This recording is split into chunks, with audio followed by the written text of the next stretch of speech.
Salutations, Exile. I'm back with the latest edition of my magnum opus, a build that can one-shot every enemy in the game.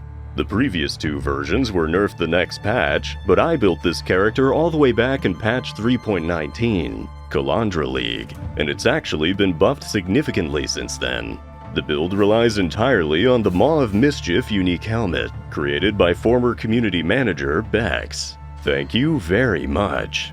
It allows us to detonate our own minions, dealing 19% of their life as base damage. Most builds use this as the base damage for an ignite, but if we go all in on the hit damage, we can detonate up to 13 minions at once, which also makes each of the 13 explosions deal 130% more damage. That is potentially 568% of a minion's life as our base damage.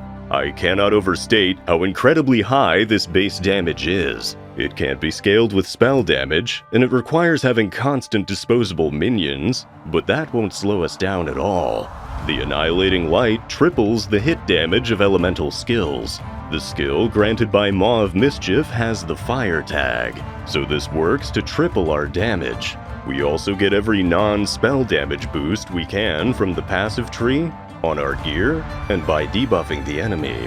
However, our most impactful damage boost is to increase the life of our minions, thus increasing the base damage of the spell.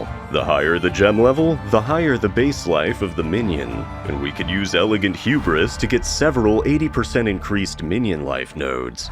For our gear, we just spam Essences of Fear to put minion life on everything, because crafting is for nerds. I crafted this ring. It wasn't worth it. Don't do it.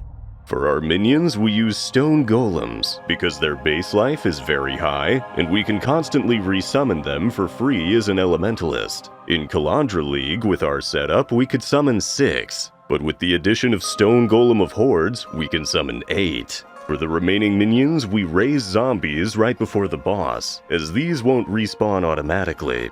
There aren't really any good offensive auras here, and we actually don't even need them, so we're free to run defensive and utility auras.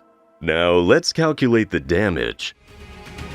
We've managed to boost our golem's life to over 200,000, and our zombies to 120,000. With 8 golems and 5 zombies, and with all of our buffs and debuffs against a pinnacle boss, our average damage adds up to...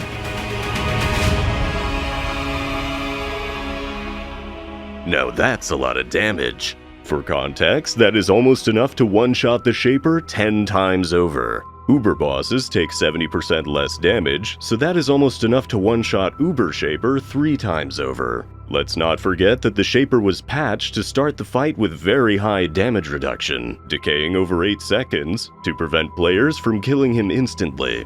While playing this character, I wanted to test if the newer bosses had this same mechanic. Unfortunately, my damage was so high that I couldn't tell. For enemies that are not Uber Pinnacle bosses, we can just quickly tap the skill to detonate 1 minion, and it will still do a few million damage, even with absolutely none of our buffs or debuffs. To one-shot Uber Pinnacle bosses, we need to execute our Konami code of buffs and debuffs as follows. Curse them, gain charges, summon a golem, hit them with Wave of Conviction, walk on top of them trailing brittle ground, start channeling, pop flasks, focus, and stop channeling.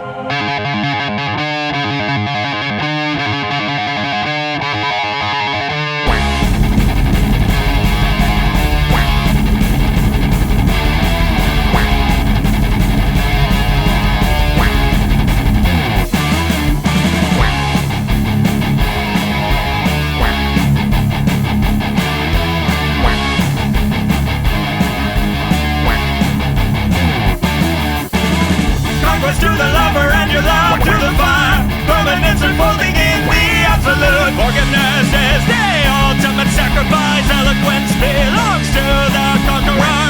The pictures of time and space are rearranged in this little piece of typical tragedy. Justified can't give brandy for the nerves. Eloquence belongs to the conqueror. You and me will all go down in history with a sad statue of liberty and a generation that didn't agree. You and me will all go down